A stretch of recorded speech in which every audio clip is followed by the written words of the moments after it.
12 years ago, we lost the founder of the Noah Arc, the man I have dubbed on this very channel as God himself, Mitsuha Misawa. In remembrance to his incredible life and career, I'm going to be talking about what is, in my opinion, the top 12 matches in the history of Pro Wrestling Noah, and for probably the first time in this top 12 series, all these matches are available to watch on YouTube in their entirety. So please, go enjoy them in their entirety. They're all fantastic. Enjoy what this man's vision created. As our first matchup on our list, match number 12, it is Takashi Tsujiro versus Yoshihiro Takayama from Pro Wrestling Noah's 10th anniversary, the Summer Navigation 2010 show. As Takashi Tsujiro would be going through his, in my opinion, Wrestler of the Year run of 2010. This match is a bloody war. It even has a content risk when you click on the video on YouTube, which, that's probably from Takayama's bloody face being the thumbnail. You will not be disappointed by this matchup. I mean, Takayama is incredible in this matchup. Takashi Tsujiro is a machine. It's great. It's some great stuff. That's, Japanese pro wrestling heavyweight stuff right there. It's a goddamn war. As the 11th match on our list, Kinta versus Katsuka Nakajima from March 1st, 2009. Pro Wrestling Noah's the Second Navigation 2009. This would be a rematch from the previous year. They wrestled at a Kinsuke office show. I was super excited for this at the time. I was and still am a huge fan of both these men, and was just beyond excited for this title match. I couldn't wait to see it, and it super exceeded my expectations of it. I mean, truly a phenomenal GHC Junior Heavyweight title matchup. The match that takes place before this match, too, is a really fun Noah versus New Japan tag match of Goshizaki and Takashi Tsujiro taking on Milano Collection AT and Shinsuke Nakamura. Just a really fun, interpromotional tag match there. Just really, really fun. Which, speaking of Goshizaki and Takashi Tsujiro, that leads us to our next match, number 10 on our list. Goshizaki versus Takashi Tsujiro from Noah the Best Final Chronicle 2020. The most recent match on our list, and most Noah fans, a time to which Noah was the best company in Japan, and Goshizaki was the MVP.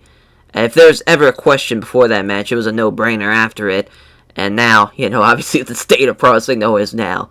Thanks a lot, Nozawa, for just booking that into the toilet. But such a great GHC heavyweight title matchup this is. I mean, Go was just on another fucking level with this title reign. It was unreal. Love this match.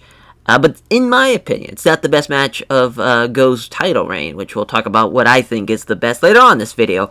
But I mean, Takashi Tsujiro and Go, just two men, I think the embodiment of what a Japanese heavyweight matchup is. These two strong strikes, doing a lot of big time moves. It's, even, Takashi Tsujiro is 50 in this match, and Go's no spring chicken either. So, I mean, two older guys that just beating the fuck out of each other. And at the end of the day, that could really summarize what a lot of Japanese pro wrestling is.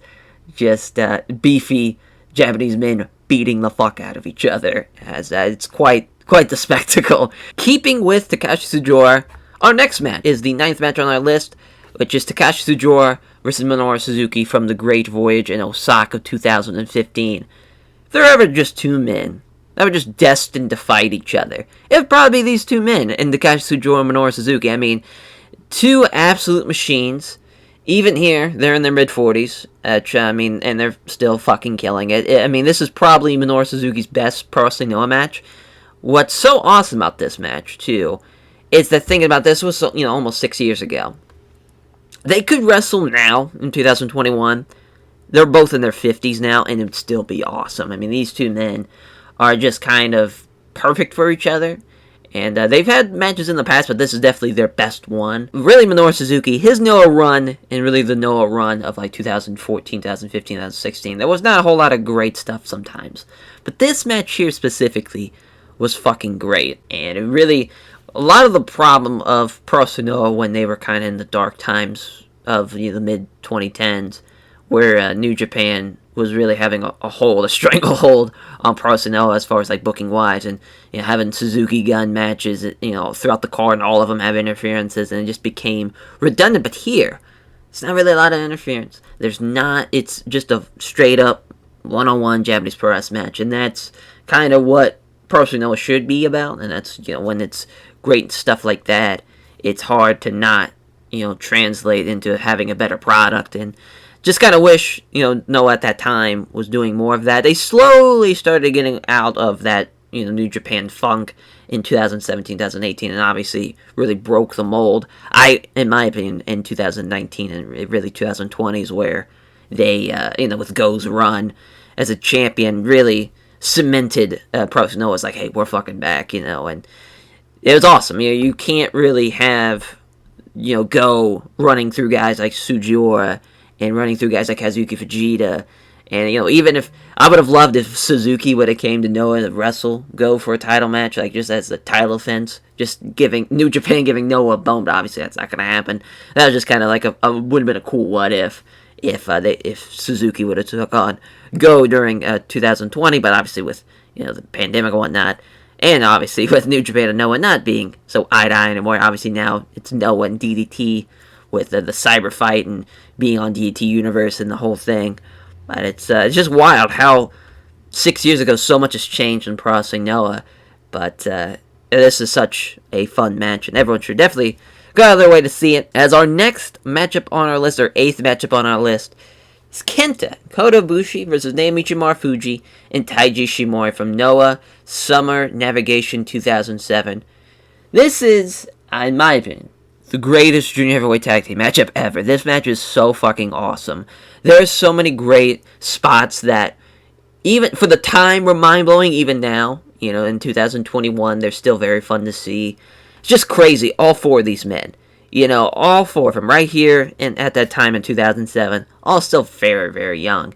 Really, Marufuji is probably the biggest name out of that bunch at that 4 at that time.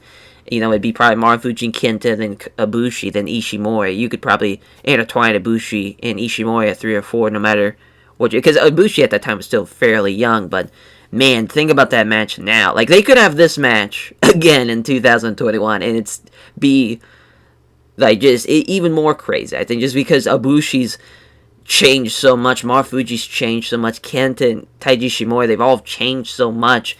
Obviously, Marufuji and Kenta, they've, gotten a bit older. They've slowed down a little bit compared to what they are here. But, I mean, it's just such an awesome match. Because you could have this tag match. You could intertwine it anyway. You could have Ibushi and Marufuji teaming against Kenta and Ishimori. You could have, obviously, Kenta and Marufuji, one of the greatest junior tag teams of all time, taking on Ibushi and Ishimori. Like, there's just so many different variables to this matchup, and it all would have resulted in a fantastic match. This junior tag match is crazy. Definitely during the time that this happened, this was a highly raved about match, and I think even now it still stands as probably the best junior heavyweight tag match of all time. It's so good. So good. If you love any of these 4 men, you definitely got to see this. If you enjoy all 4 of these men's work, you'll have a field day with this one. It's quite the fucking match. So our next matchup, our 7th match on the list, it is Kintakobashi versus Yoshihiro Takayama from April 25th, 2004. This is from Noah Encountering Navigation in the year 2004. This is during the amazing time of Kintakobashi's GHC heavyweight title reign. Kobashi is going into his 8th defense as the champion, and this match is incredible. They had a match in All Japan 4 years earlier before the mass exodus happened, and that match is also really, really good. It's fucking awesome, but this match here, you have the height of really pro wrestling Noah.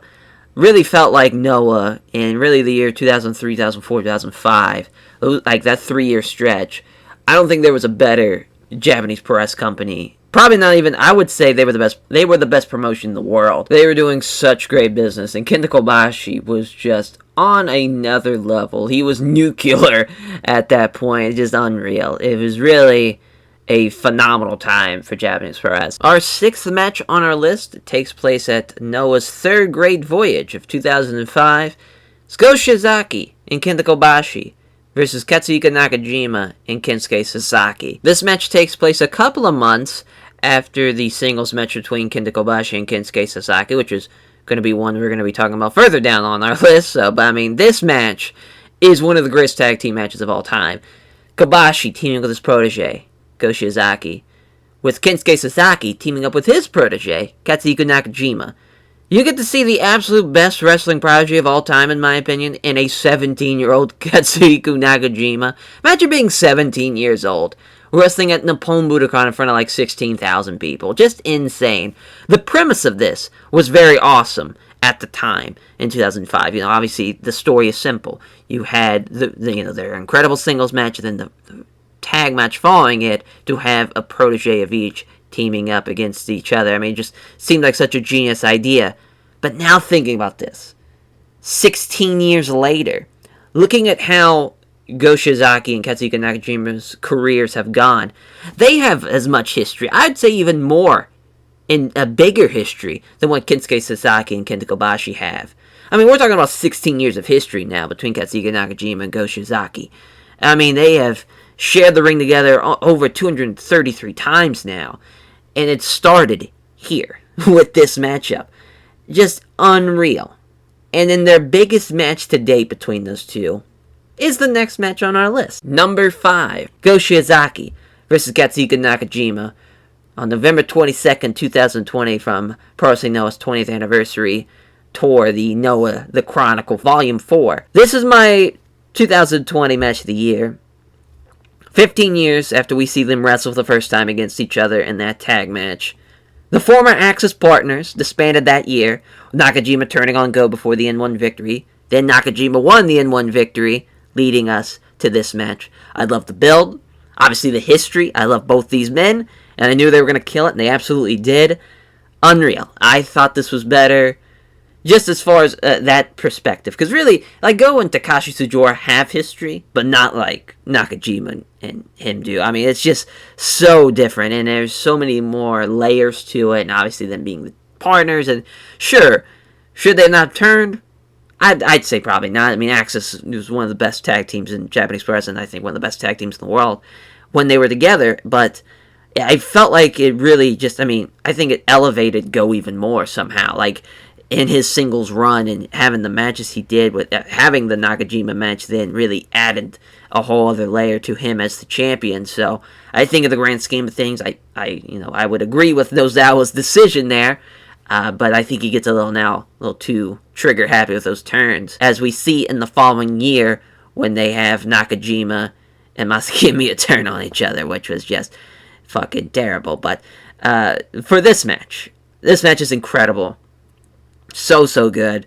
I mean, this was unreal. Could not wait to see this, and it just delivered and beyond expectations. As our next matchup on our list, our 4th match on our list, Naomijimaru Fuji versus Kenta from October 29th, 2006, the Noah Autumn Navigation 2006. It's only right that the proteges of Mitsuo Amasawa and Kintakobashi would go on to have an all-time classic. These two men, much like Masawa and Kobashi, would be incredible teammates, as well as opponents, and the match here is the highlight of their rivalry. It's simply incredible. I mean, Maru Fuji, really at this time, is kind of if you had to build a junior guy in a lab, it would probably be him. Incredible athlete, can do incredible strikes, has incredible moves, has incredible fire, passion, was just unreal. I mean, unreal stuff. But then you have Kinta, on the other hand. Kinta, at this point, is probably the most explosive junior heavyweight of all time. And I still think, even now it's been almost 15 years, but I don't think there's been a junior quite like him, where is just a pure fucking striker. Can end guys in 5-6 minutes, like he did to Ricky Marvin, or what he do with, like Yoshihiro Kanemaru, can end a move with a Busaiku knee and then go to sleep. Like, he was just so explosive. To have these two explosive athletes battle it out in such a epic encounter was unreal. It could arguably be said that this is probably like the best junior match of all time. I mean, it's just unreal. I wouldn't say that they were juniors at this point, though. I would say that they were heavyweights at this point, but I mean, you could kind of argue either way. I mean, they were incredible match, and obviously their chemistry was incredible, and this was the highlight of that. This was the pinnacle, and it was an incredible match. I think it's going to stand the test of time. It's just unreal. As the 3rd match on our list brings us to the Tokyo Dome for this GHC heavyweight title matchup, Kintakobashi versus Jun Akiyama at Noah Departure 2004. This would be Kobashi's next title match after his successful defense against Yoshihiro Takayama. This would be Kobashi's second title match at the Tokyo Dome. These two have quite the history. Jun Akiyama's debut match was against Kintakobashi at All Japan's 20th anniversary show at Korakuen Hall in 1992. They would later share the ring 530 times in their careers, and this match is insane. In my opinion, the wrong guy won this match. It would have been such an epic way to end Kobashi's title reign to have Jun Akiyama finally pin Kintakobashi after 13 matches at this point on one-on-one matches. Would have just told an amazing story, but instead we did not get that. It's still a great match. I just think it would have put it over the top and made it this incredible all-time classic. Like, this is, this a moment-making performance for Jun Akiyama. To have been like, he finally fucking beats him. I'm a sucker for those stories where you have guys with that much history and and it's someone who's been scratching and calling 13 fucking times. He still hadn't beaten him since, from 1992 to 2004, 12 years of history to finally beat him. And for the GHC heavyweight title and to end the incredible reign. Would have been incredible, but instead, we got Takeshi Rikio beating him on the second time around. Is what it is there, but for this match is incredible. There's a lot of crazy spots. The Tokyo Dome is on fire for it. It's great. Great stuff. As our second match on our list brings us back to the Tokyo Dome. This is Kintakobashi versus Kensuke Sasaki. Noah Destiny 2005 in front of 62,000 fans in their one and only singles match against each other. And for the first time, these two legends of Japanese press battled out in the ring. This match is simply incredible. It's such an incredible match. The energy and the passion in this is second to none. I mean, the Noah Destiny show is probably an all-timer as far as Japanese press goes. You have the peak of Pro Wrestling Noah. This is it. This show. This is like, why was Pro Wrestling Noah so awesome? Just show him this card. It's incredible. It's crazy to think that this match is not the main event, because the main event is Masao Kawada, which I understand that. But in my opinion, I felt like Masao made a mistake, and this should have been the main. Obviously, with how the match went, but also, too, I think Kobashi was just at his prime. Whereas, really, Kawada and Masao, I think in 2005, they were not really in their primes anymore. And I think it would have put over the fact that this is such a bigger match. It's like, alright, Masao and Kawada is not the main event. This match is, oh shit, they must have like even more faith in this match being awesome. I think it would have added a whole other layer to it. But that's just kind of me. Obviously, that's kind of hindsight being 2020. But I mean, this match is the absolute definition of what an epic heavyweight Japanese pro wrestling match is. I mean, it's unreal. Obviously, everybody knows about the chop exchange. That spot is so great, and yet I think it's a spot to where if like Twitter was around back then and that was being gifted around, people would have shit all over that, because people still did during that time, because they would see it maybe without any volume or anything, and they'd be like, these guys are just chopping each other for 10-15 minutes, why is this such an important deal? But when you watch that, when you are sitting there and experiencing that for the first time and you have really no idea what's going to happen, it's such a crazy rush from the crowd to hear that. I mean, you just are almost like you're there when you're feeling that energy from the crowd. They are losing their fucking minds for it. And it's incredible. It's just an incredible display. And like there was any doubt what's going to be the number one match in Pro Wrestling Noah history. It's a match I talked about just a week ago. Mitsuya Misawa versus Kintakobashi, March 1st, 2003, Navigate for Evolution. I discussed it in depth and reviewed it on the channel here during that video where we're discussing their rivalry, but in an effort to not repeat myself, I'm just going to kind of give the cliff notes to that, from that video to this video. I mean, it's simply the greatest Japanese pro wrestling match of all time, in my opinion. If you don't count the Noahful Gift and differed time limit draw between the two, it's the conclusion to probably the greatest Japanese pro wrestling rivalry of all time. Plus, there's a burning hammer. There's a tiger suplex off the damn ramp. It's unfucking real. It's a flag bearer of what greatness is for Japanese pro wrestling. And it's only fitting that a Mitsuya Misawa match would be the best match in the history of Pro Wrestling Noah and the history of his company. Thank you all for watching this video, this top 12 video, going back to the top 12 series. Hope you all enjoyed it. This has been quite the month here on the channel, and I've been able to work on a lot of my favorite projects, and it's always a blast talking about Japanese press, especially Browsing Noah. As we will catch you guys next time.